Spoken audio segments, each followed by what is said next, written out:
سنیے اللہ کے رسول صلی اللہ علیہ وسلم کی. آپ نے فرمایا کہ انسان کے ہر پور پر صدقہ واجب ہے، جسے ہم لوگ کہتے ہیں جان کا صدقہ. ہمارے جسم میں اللہ کے رسول نے فرمایا کہ 360 پور ہیں یا جوڑ ہیں. فرمایا کہ ہر پور کا صدقہ اتارنا واجب ہے. آپ سوچتے ہو کہ کیوں بھائی؟ لیکن اگر آپ غور کریں گے تو آپ اپنے بدن پر، اپنے باڈی پر نظر ڈالیں، کتنی زیادہ نعمتیں اللہ تعالیٰ کی آپ کے ساتھ ہیں. یہ ہم کو اور آپ کو اندازہ نہیں ہوتا. ہاں، جب کسی مجبور کو، کسی پریشان حال کو، کسی معذور کو دیکھتے ہیں تب تھوڑی دیر کے لیے ہمارے اندر یہ احساس پیدا ہوتا ہے.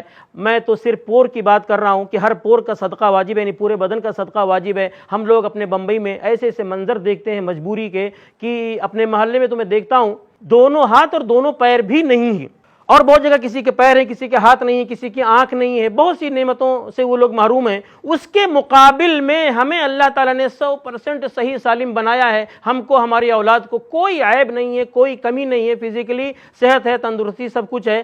تو اگر یہ ہم لوگ کمپیئر کریں گے تو ہمارا سر جھک جائے گا اور ہمارے دل میں صرف اللہ کا خیال آئے گا کہ یہ سب کچھ کرنے والا وہی ہے، تو کیا اس کی ان نعمتوں کا صدقہ اتارنا واجب نہیں ہے؟ ضرور واجب ہے. یہی تو فرمایا اللہ کے رسول صلی اللہ علیہ وسلم نے کہ ہر پور کا صدقہ اتارنا واجب ہے. آپ ہو سکتا ہے کہیں کہ بھائی میرے پاس پیسہ نہیں ہے، میں فقیر کو یا معذور کو کیا دوں؟ تو اس کا علاج اسی حدیث میں اللہ کے رسول صلی اللہ علیہ وسلم نے فرمایا ہے کہ بدن کا صدقہ اتارنے کے کئی راستے ہیں، اور سب سے آخر میں فرمایا آپ نے کہ اگر یہ سب نہ کر سکو تو 2 رکعت نماز پڑھ لو تو تمہارے پورے بدن کا صدقہ اتر جائے گا.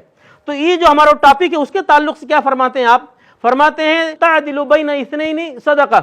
ہر نیا دن جب شروع ہو تو 2 آدمیوں کے بیچ میں جن کی زندگی پٹری سے اتر گئی ہے، کوشش کر کے ان کو پٹری پہ لے آؤ.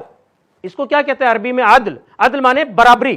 جیسے آپ نے دیکھا ترازو جو ہوتا ہے اس کا دونوں پلڑا برابر ہوگا تو اس کو کہتے ہیں میزان عدل. اگر ایک جھکا ہے، ڈس بیلنس ہے، تو وہ عدل نہیں ہے. اس کے اپوزٹ میں آتا ہے فساد، کی اس میں خرابی ہے، گڑبڑی ہے. ابھی میں انشاءاللہ اصلاح کا معنی بھی بتاتا ہوں. اس میں کیا کہا اللہ کے رسول نے کہ 2 بھائیوں میں بات چیت بند ہے. آپ اپنی طرف سے کوشش کر کے، آپ امام صاحب ہیں، آپ مولانا صاحب ہیں، آپ چودھری صاحب ہیں، محلے کے ذمہ دار ہیں، بھائی ذرا سننا نماز کے بعد، چلو چائے پیتے ہیں چائے خانے میں. کیا ہے مولانا صاحب؟ میں نے سنا ہے کہ تمہارے بھائی سے بات چیت بند ہے. ہاں صاحب، وہ مجھے ایسا کہہ رہا تھا، وہ ایسا کہہ رہا تھا میرے بچوں کے بارے میں، میری بیوی کے بارے میں، یا فلاں فلاں. تو آپ اس کو کہہ سکتے ہیں کہ میں نے تو کبھی اس کی زبان سے نہیں سنا، وہ بھی مسجد میں نماز پڑھنے کے لیے آتا ہے. یا اگر کہا سنا بھی ہے تو تم بڑے ہو، تھوڑا سمجھداری کا ثبوت دو. والعافین عن الناس، اللہ تعالیٰ تعریف کرتا ہے ایسے لوگوں کی جو لوگوں کو معاف کر دیتے ہیں. تو تم معاف کر دو اپنے بھائی کو. کیوں دنیا کو یہ دین دکھا رہے ہو؟ تمہاری ہی بے عزتی ہو رہی، تمہارے خاندان کی بے عزتی ہو رہی ہے. فرمایا آپ نے تعدل بین اثنین، 2 بھائیوں کی، 2 مسلمانوں کی، شوہر بیوی کی زندگی پٹری سے اتر گئی ہے، اس کو پٹری پہ لے آؤ. جتنا بھی اس میں تمہیں محنت کرنی پڑے تو تمہارے بدن کا صدقہ اتر جائے گا. ایسے ہی اور ویڈیوز بنانے میں ہماری مدد کریں.